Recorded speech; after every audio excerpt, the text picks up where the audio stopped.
Nah, bangsa-bangsa petarung itu adalah Cina, Korea, Taiwan, Jepang, ya. Yang cepat atau lambat mereka akan masuk ke sini dan melakukan investasi di Kalimantan Utara, dan tidak lama lagi ya kita akan berbatasan dengan ibu kota negara. Cepat atau lambat kita akan berhadapi dengan bangsa-bangsa petarung. Ya. Hari ini mungkin kita bisa rasakan, kita koreksi lah. Untuk menghadapi lulusan universitas dari Pulau Jawa pun juga kita sudah keteteran. Ini menjadi PR yang luar biasa bagi pemegang kebijakan. Saya pikir ini perlu koreksi yang luar biasa. Kebetulan saya juga ada di dalam, ya kan.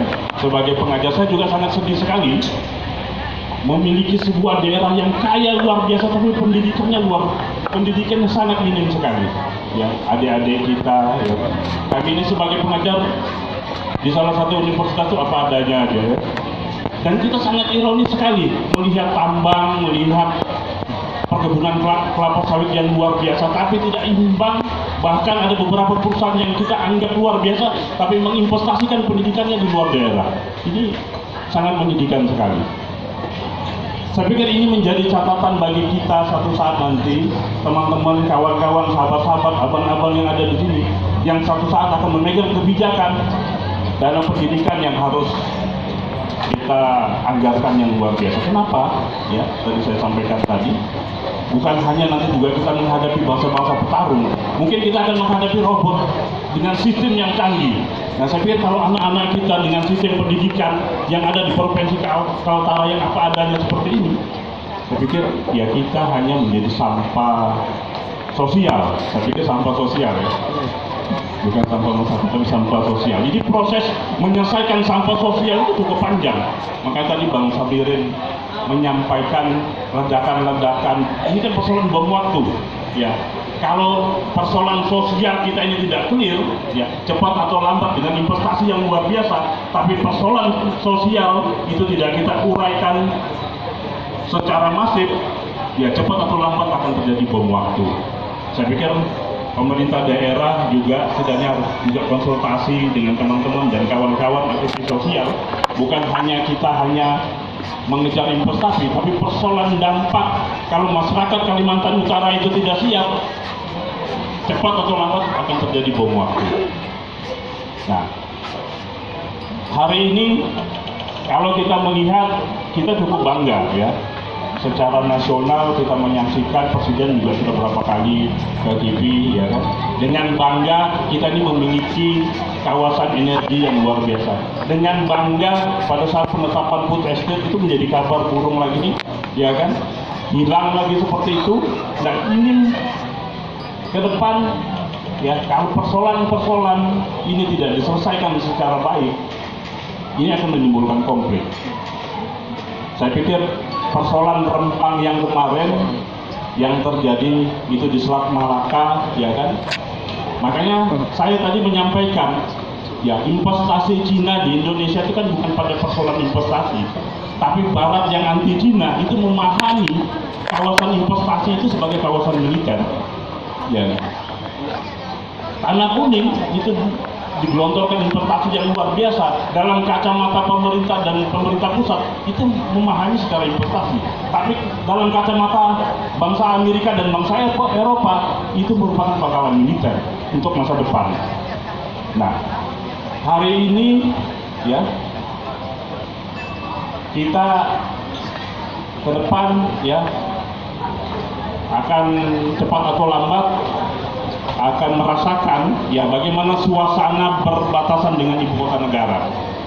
Ya, ke depan bagaimana kalau kita mendengar di media, ya, Sabah dan Sarawak, Brunei, itu bagaimana pembahasan IKN itu pindah di Kalimantan Timur, itu pembahasan yang luar biasa di parlemen mereka. Tapi kita ini masih tenang-tenang saja. Ya, mereka luar biasa membahas. Itu bangsa lain. Mungkin itu bukan rahasia lagi di media sosial. Kalau kita lihat parlemen Malaysia itu membahas IKN itu sangat-sangat serius sekali. Bagaimana mereka menyiapkan investasi, bagaimana mereka menyiapkan orang-orangnya. Tapi Kalimantan Utara itu sangat-sangat belum terlalu siap, ya kan? Investasi di dalam saja kita belum terlalu siap. Nah, saya pikir ini mungkin, ya, yang bisa saya sampaikan. Mungkin ini lebih lebih asik kalau kita diskusi ya, yang cukup panjang. Tapi ini menjadi catatan penting bagi kita ya. Saya sebagai pengajar, suka dan tidak suka, mau tidak mau, kita harus memperbesar anggaran pendidikan di Kalimantan Utara. Apapun programnya, ya kan.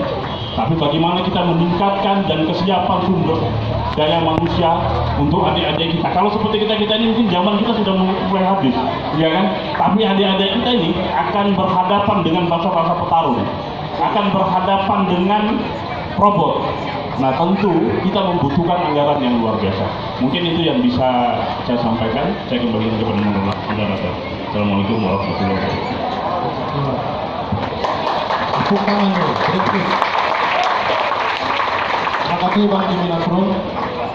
Bicara kedua kita. Hadirin dan tamu undangan yang berbahagia. Dialog kebangsaan dengan dua narasumber dalam waktu singkat tadi cukup menggelitik kita, cukup memberikan informasi dan pengetahuan baru tentunya. Saya kira yang hadir di tempat ini ada siswa, ada mahasiswa dari semua elemen, begitu banyak ya.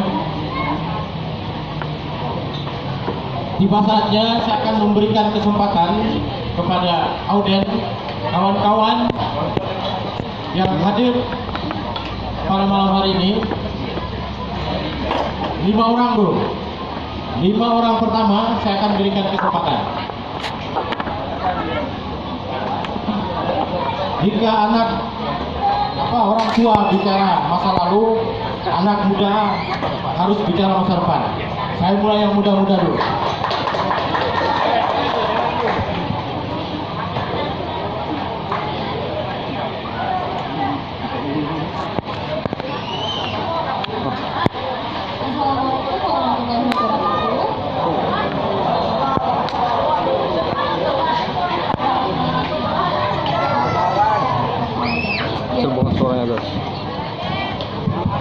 Biasanya disapa Riri. Saya dari perwakilan SMKN Negeri 1 Tanjung Sela.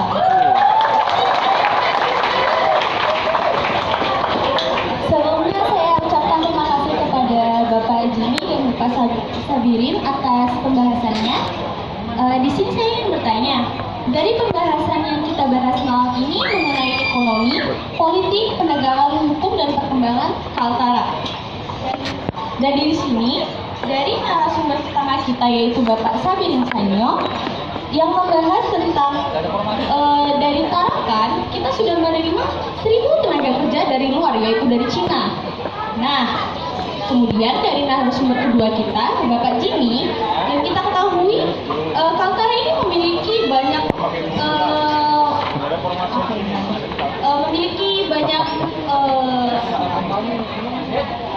kelengkapan seperti energi dan pangan dan sudah dipandang oleh negara luar memiliki kawasan militer yang strategis. Bulungan pula memiliki kawasan pangan yang luas. Namun pertanyaan saya di sini, mengapa di Kalimantan Utara ini masih banyak pengangguran yang ada? Yang kita ketahui masih banyak dari lulusan kampus maupun SMK yang diperlukan untuk bekerja langsung atau turun ke lapangan langsung. Namun mengapa saat kami ingin turun ke lapangan tidak ada persediaan untuk tempat kami bekerja, untuk kami PKL atau kami magang? Padahal di Kalimantan ini memiliki banyak sekali sumber daya. Itu yang ingin saya tanyakan dan untuk tambahannya, mengapa di Kalimantan ini lebih menerima SDM dari luar daripada menerima langsung SDM dari dalam kota kita?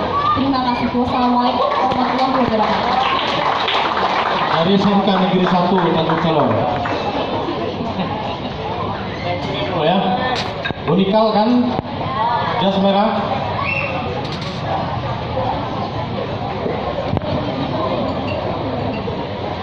Bismillahirrahmanirrahim. Assalamualaikum warahmatullahi wabarakatuh.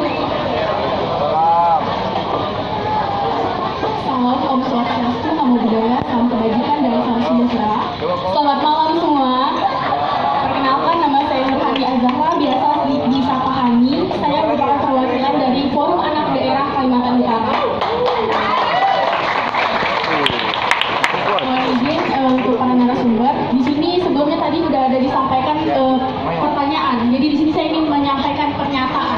itu.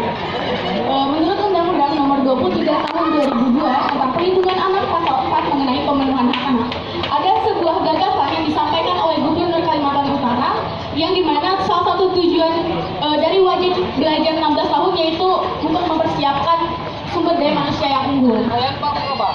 Untuk mencapai hal tersebut, ada hal-hal yang memang harus kita perhatikan atau diantisipasi untuk mencapai gagasan tersebut. Salah satu isu yang menjadi keluh kesahnya kami sebagai anak yaitu mengenai perkawinan usia anak atau biasa disebut PUA. Di Kaltara sendiri itu Bapak, mohon izin, tahun 2022 menurut DP3AP 2KB Provinsi Kalimantan Utara itu ada 421 kasus. Belum tahun 2023, pasti lebih meningkat.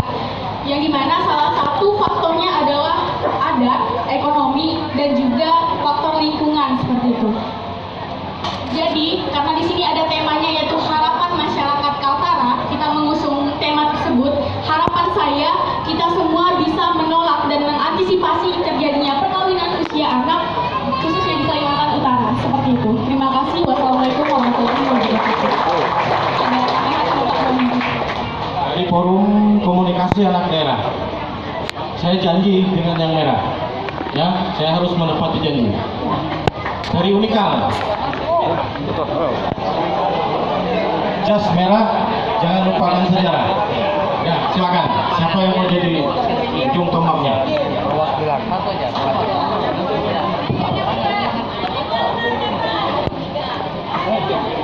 Baik, selamat malam, salam sejahtera bagi kita semua. Perkenalkan, nama saya Paternus Pascali Simbang. Saya perwakilan dari Universitas Kaltara, Fakultas Ilmu Sosial dan Ilmu Politik.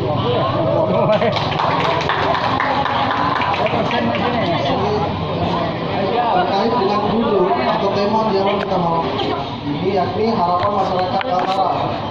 Nah, di sini saya mau bertanya, bagaimana kita dapat mengetahui harapan tersebut?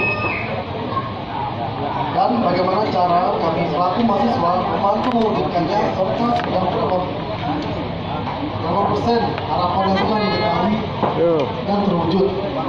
Baik, sekian dari saya. Terima kasih. Pria Plus dari Universitas Kaltara. Dua lagi. Silakan.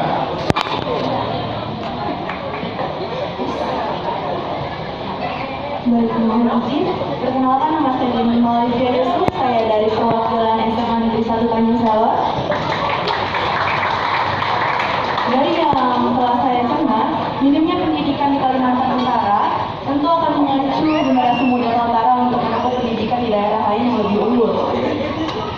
Bagaimana caranya pendidikan di Kalimantan Utara dapat berkembang jika hampir seluruh generasi muda Kaltara memiliki keinginan yang sama untuk menempuh pendidikan di daerah lain? Sedangkan bahkan mahasiswa yang telah lulus dari universitas yang unggul setelah kembali ke Kaltara, ketika akan mencari kerja di Kaltara, tentu masih banyak yang seperti yang perwakilan SMK 1 bilang tadi, masih banyak yang mengalami pengangguran karena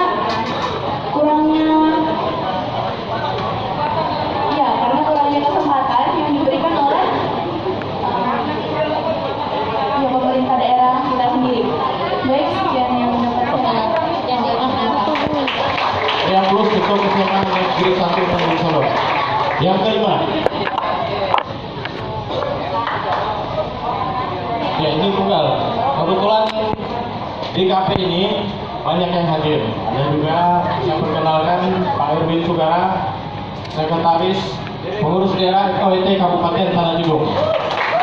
Terima kasih telah hadir, Pak Erwin. Teman-teman media, beberapa perusahaan termasuk beberapa lawyer juga hadir di forum ini. Silakan. Baik, Assalamualaikum warahmatullahi wabarakatuh. Perkenalkan, saya Herman dari Fakultas Teknik Universitas Kaltara juga, sama teman-teman juga. Berbicara tentang harapan masyarakat Kaltara, banyak masyarakat Kaltara ini berharap tentang listrik. Jadi berbicara tentang listrik, aliran listrik di Kalimantan Utara ini bisa dikatakan apa ya, banyak masyarakat, banyak desa yang belum dialirkan listrik. Ya cukup kita tahu juga, kebanyakan di Kabupaten Nunukan ada 306 desa di Kalimantan Utara tidak dialirkan listrik. Nah itu bagaimana sih kira-kira langkah konkret yang dilakukan oleh pemerintah untuk mengatasi masalah ini? Terima kasih. Wassalamualaikum warahmatullahi wabarakatuh. Terima kasih dari Universitas Kaltara. Moderator yang terhormat, hadirin dan tamu undangan berbahagia. Saya naik lagi ke panggung. Pertanyaan pertama dari SMK tadi ya, tentang tenaga kerja asing. Kemudian yang kedua dari Forum Anak Daerah Kaltara soal pernikahan dini intinya. Kemudian yang ketiga dari Unikalta soal harapan itu seperti apa, cara mewujudkannya, intinya seperti itu. Yang keempat dari SMA Negeri 1 Gunselor soal kesempatan. Yang kelima dari Unikalta Kaltara juga soal listrik, intinya desa masih ada yang gelap, khususnya di Nunukan. Saya kira narasumber yang berkompeten kita percayakan kepada dua narasumber kita untuk menjawab, paling tidak memberikan pengetahuannya tentang pertanyaan yang telah teman-teman sampaikan. Saya mulai ke Bang Jimmy dulu. Yang pertama Riri ya, dari SMK 1 Tanjung Selor. Ini sejalan lah ya perjuangan kita. Saya itu sebulan yang lalu melakukan gerakan ke DPRD Provinsi Kaltara atas nama Aliansi Rakyat Kaltara Peduli Pendidikan. Ada 14 organisasi. Intinya kita ke sana itu minta lab bahasa. Kebetulan saya di pondok itu ada balai latihan kerja, ya. Salah satu jurusannya teknik informatika. Nah, waktu akreditasi BLK saya itu, saya mendapat informasi dari Kemenaker, ya, Kementerian Tenaga Kerja Republik Indonesia. Kenapa? Kaltara ini tidak terlalu peduli mengirimkan anak-anaknya untuk magang ke luar negeri. Nah, mungkin ini persoalan balai latihan kerja kita yang tidak terlalu serius mengenai bahasa. Nah, ada dapat bocoran saya dari Kemenaker, dia kasih tahu begini, kalau di Jawa sudah oke lah ya, luar biasa. Gorontalo, Provinsi Gorontalo, kita hanya melihat Provinsi Gorontalo itu sebagai provinsi jagung. Tapi kita lupa ada proses yang cukup panjang. Pemerintah daerahnya itu mengirim anak-anak daerahnya ke luar negeri untuk magang hanya 2 tahun. Magang itu kan bukan bekerja, hanya 2 tahun. Nah, jadi di informasi dari Kemenaker itu saya terinspirasi. Kenapa? Karena kita punya kawasan pangan yang luar biasa dalam hitung-hitung orang teknis, ya kan? Itu memenuhi kebutuhan beras masyarakat Rakan. Itu ada 30 miliar kita bisa masuk ke Kabupaten Bulungan. Itu dalam satu kota, hitungan-hitungan teknis. Nah, saya berpikir kenapa kawasan itu tidak dikelola secara serius? Kenapa? Karena kebetulan pondok pesantren saya ini menampung anak-anak yang ada di kawasan Putesir, kawasan pangan tersebut, ya kan, dari SP1 sampai Sepunggur, mereka banyak mondok di tempat saya. Kalau ditanya mereka itu mau jadi petani atau tidak, mereka tidak mau. Kenapa? Itu suruhan orang tuanya, jangan jadi petani. Jadi petani itu sengsara. Nah, setelah kita mengurai cukup panjang, ini persoalan salah urus pemerintah daerah. Setelah mereka datang ke Pulau Jawa, secara teknis wilayah itu tidak kita urus secara baik. Saya pernah datang ke salah satu orang tua santri di SP6B, itu banjirnya hampir tiap hari, ya kan, pasang surut. Kenapa? Mungkin persoalan amdalnya dulu tidak terlalu serius, jadi air laut pasang. Nah, saya berpikir ini komitmen daerah kita. Kita bawa orang dari jauh-jauh, tapi kita telantarkan seperti ini luar biasa. Saya juga mungkin tadi sejalan dengan forum daerah itu. saya mendapat memang beberapa kasus perceraian juga di kawasan transmigrasi karena persoalan ekonomi. Karena pemerintah daerah setelah pemerintah asalnya memberi ke kita, ya kan, dan pemerintah daerah ini tidak terlalu serius mengurus kawasan pangan tersebut, akhirnya yang memang persoalan sosial juga bertambah. Jadi sebenarnya kenapa tingkat kemiskinan Kabupaten Bulungan itu cukup tinggi?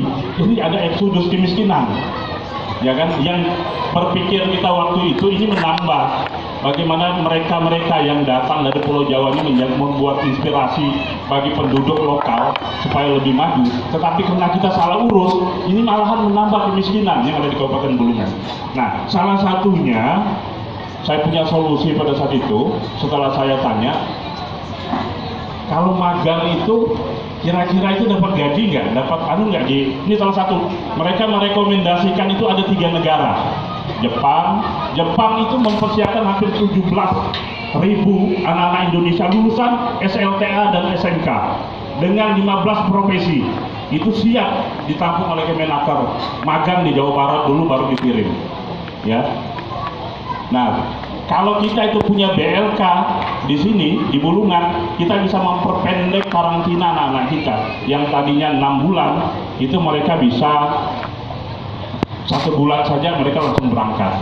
Itu mereka gaji rata-rata antara 15 juta sampai 35 juta. Nah, itu magang ya. Nah, saya itu bukan berpikir pada persoalan materinya saja ya. Ini ya. Tapi sebenarnya ada karakter yang harus kita bangun.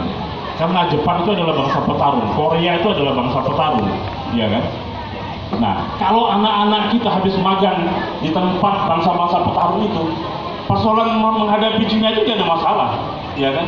Karena Korea itu bisa maju hari ini, karena rivalnya adalah Cina, ya kan? Cina itu bisa maju, karena rivalnya adalah Jepang. Nah, kita itu belum terbiasa rivalitas, ya kan? Karena yang kita hadapi ya teman-teman yang hidup di zona aman saja, ya kan? Nah, saya berpikir pada persoalan bukan pada persoalan gaji anak-anak kita dikirim ke sana, tapi pada persoalan karakter yang harus kita bangun, ya kan? Ini mungkin sederhana aja kita berpikir bahwa kawasan 30 hektar sampai 50 hektar itu sederhana kita berpikir. Tapi kalau ditaruh anak-anak kita situ nggak ada jadi juga, karena karakternya nggak terbangun. Biar lulusan fakultas pertanian juga nggak mampu, karena kita nggak punya komitmen. Orang negara-negara pertarung seperti Jepang, Korea, Taiwan, ya itu bekerja sebagai bela negara mereka. Kalau kita tidak, itu urusan perut. Kalau di sana orang bekerja, Jepang, Korea, itu sebagai bela negara mereka. Jadi sebuah martabat bangsanya. Jadi mereka kerja di industri, itu komitmen ideologis mereka itu cukup tinggi. Karena itu bagian dari spirit ideologis mereka untuk mengangkat harga diri negara mereka. Nah, saya pikir persoalan itu yang harus kita bangun hari ini. Dunia pendidikan kita belum kondusif untuk menciptakan karakter anak-anak bangsa kita seperti itu. Kita belum dididik sebagai bangsa petarung, ya kan? Ujung-ujungnya urusan perut aja, ya kan? Ujung-ujungnya di zona nyaman. Kita belum terbangun seperti itu. Nah, saya waktu itu berpikir mudah-mudahan kalau nanti komitmen Dewan Provinsi dan Diknas Kalimantan Utara tidak serius kan itu, ya saya aksi lagi. Ya, sebelum mereka berakhir, ya, insya Allah saya akan aksi lagi. Ini komitmen kita, ya kan, untuk bagaimana mempersiapkan anak-anak kita. Nah, setelah mereka datang ke negeri kita, setelah mereka datang, ya mereka bisa kuliah di SMA itu yang kita didik. Mungkin itu ya, yang saya serius pada persoalan ini. Kenapa saya ini agak semangat dengan Riri ini? Karena memang sebulan yang lalu saya aksi di Dewan, ya atas nama Aliansi Rakyat Ketara Peduli Pendidikan. Karena saya berpikir, ya kan, anak-anak kita ini akan menghadapi Cina, ya kan, itu adalah bangsa petarung. Saya tidak juga, ya pasti itu masih sudah kalah, ya kan. Dalam hitungan pertandingan tinju aja, kalau sudah lawan kita luar biasa, ya pasti kita kalah. Tapi bagaimana kalau anak-anak kita ini, ya kan, dididik di Korea, dididik di Jepang, ya kan, atas rekomendasi Kementerian Tenaga Kerja Republik Indonesia, saya pikir aman-aman saja. Yang penting jangan ke Timur Tengah, ya kan. Kalau ke Timur Tengah banyak kasus-kasus asusila, ya kan. Nah, itu juga salah satu rekomendasi. Mungkin itu, ya, mungkin nanti Bang Sabirin jawaban yang lain. Ya, lanjut Bang Sabirin. Terima kasih Ada beberapa hal yang ingin saya jelaskan yang insya Allah akan menjawab 5 pertanyaan itu. Yang pertama barangkali kebijakan publik. Sebagaimana yang kita ketahui bersama, kebijakan publik itu adalah kesepakatan politik. Dan kebijakan publik itu saudara-saudara sekalian harus di-breakdown habis sehingga kemudian secara logis kita tahu. Jadi kebijakan publik, lalu kemudian program, paket program, kegiatan, paket kegiatan, proyek, paket proyek, itu urutannya. Jadi ketika kemudian saya katakan kebijakan publik ekuivalen dengan proyek, ya kan? Tapi harus diingat kebijakan publik itu supaya kemudian dia ada kepastian hukum. Oleh karena itulah kemudian kebijakan publik itu harus dalam bentuk peraturan perundang-undangan. Kalau di daerah namanya perda. Itu ya. Jadi ketika kemudian kita bicara kebijakan publik, runut ke bawahnya adalah proyek. Jadi kebijakan proyek itu sesungguhnya adalah implementasi atau manifestasi dari kebijakan publik. Kebijakan publik adalah kesepakatan politik. Tapi harus diingat ketika kemudian kebijakan publik itu diimplementasikan, kinerja kebijakan publik disandingkan dengan kinerja implementasi kebijakan publik, dua hal yang berbeda. Kebijakan publik dirumuskan, lalu kemudian secara sistematis metodologis itu pasti kinerjanya bagus. Ketika kemudian kebijakan publik diimplementasikan, banyak kendalanya. Karena memang banyak OPD, organisasi perangkat daerah yang kemudian ikut berperan sehingga kemudian kinerja implementasi kebijakan publiknya tidak sebagus kinerja kebijakan publiknya. Ketika kemudian Bung Jimmy mengatakan bahwa kita harus meningkatkan anggaran dunia pendidikan, itu kebijakan. Ketika kemudian kebijakannya itu ada sekitar 20%, katakanlah 1,5 triliun APBD Kabupaten Bulungan, 20%-nya adalah 30 miliar, 30 triliun, 30 miliar, ya kan? 350 miliar. Maka ketika diimplementasikan, itu juga akan menjadi kendala. Korupsi juga dari situ dan lain sebagainya. Oleh karena itulah kemudian pemerintah daerah atau pemimpin, pemangku kebijakan harus kemudian menyelesaikan persoalan birokrasi yang kemudian rentan terhadap kendala itu. Jadi delivery unit itu harus dibuat. Kalau dalam konteks provinsi, TGUPP itu adalah delivery unit. Kenapa? Karena yang namanya gubernur, wali kota, bupati terpilih itu dia masuk di dalam sistem birokrasi sendirian. Dia kemudian membawa ide baru, program, lalu kemudian dihadapkan dengan birokrasi yang itu saja. Jadi kepala dinas, asisten, lalu kemudian sekda, kemudian pemimpinnya baru, lalu kemudian birokrasinya berjalan dari tahun ke tahun yang tidak tune in dengan keinginan dan harapan pimpinan. Oleh karena itulah kemudian pemimpin yang baru harus membuat unit, delivery unit, yang sehingga kemudian janji politiknya bisa terlaksana secara baik, sehingga kemudian janji politik itu, program itu, kebijakan itu bisa sampai ke akar rumput sebagaimana yang disuarakan pada saat kampanye. Nah, dalam konteks tenaga kerja asing tadi sesungguhnya itu ikutan dari kebijakan publik dari pemerintah pusat. Ketika kemudian dia membangun infrastruktur baik KIPI maupun di CIPMI yang dilakukan, maka program ikutannya atau proyek ikutannya adalah tenaga kerja. Kan begitu. Kenapa? Karena semua proyek investasi di Kaltara, bahkan di Indonesia, itu sistemnya BOT, Build, Operate, Transfer. Artinya, kalau saya kontraktornya, kalau saya investasinya, maka saya dengan uang saya dulu. Ya kan? Dengan dana saya dulu, saya talangi. Katakanlah kemudian proyek ditarakan itu atau ditanam misalnya ada proyek 100 miliar. Lalu kemudian saya undang Aryo yang punya duit 200 miliar, bangun miliar. Kamu untung nih, paling pelaksanaannya di 5 miliar. Maka balik pasti ada batas waktunya. Nah, namanya kontrak itu harus ada batas waktunya. Ketika kemudian ada batas waktunya, Aryo pun dengan dananya sendiri pasti dia membawa pasukannya. Kenapa? Karena kalau kemudian dia memberdayakan tenaga kerja lokal, dia akan kehilangan waktu 2 bulan untuk memberikan pelatihan. Sama dengan Cina. Ketika kemudian Cina membiayai proyek KIPI misal, maka dia dibatasi waktu. Maka dia harus kejar progresnya. Ketika kemudian dia harus kejar, maka dia harus membawa tenaga kerja dari Cina sana, dari Shandong sana ke sini. Bahkan tidak saja tenaga kerjanya, termasuk cetoknya, termasuk skopnya, termasuk cangkulnya dia bawa. Makanya saya bilang saya ada penjelasannya. Saya sering jelaskan kepada teman-teman, ketika kemudian saya punya parang atau mandau yang fungsinya untuk menebas, ya kan, satu hari barangkali pandau ini bisa saya dapat 10 kali 10, tapi ketika kemudian mandau area yang saya pakai barangkali 5 kali 10 saya dapat. Ini ada faktor habituasi, ada faktor kebiasaan dengan alat kita sendiri. Kalau saya pakai cetok saya untuk ngamplas, barangkali ada kebiasaan saya di situ bisa 10 meter persegi saya dapat. Tapi kalau kemudian cetok baru yang tidak biasa saya pakai, barangkali 5 meter persegi. Oleh karena itulah kemudian tenaga kerja Cina itu juga membawa cetok, membawa cangkul, membawa sekop sendiri. Ditanahkan itu hampir 2 kontainer. Kenapa? Karena sistemnya BOT, mereka membiayai dulu proyek itu. Nah,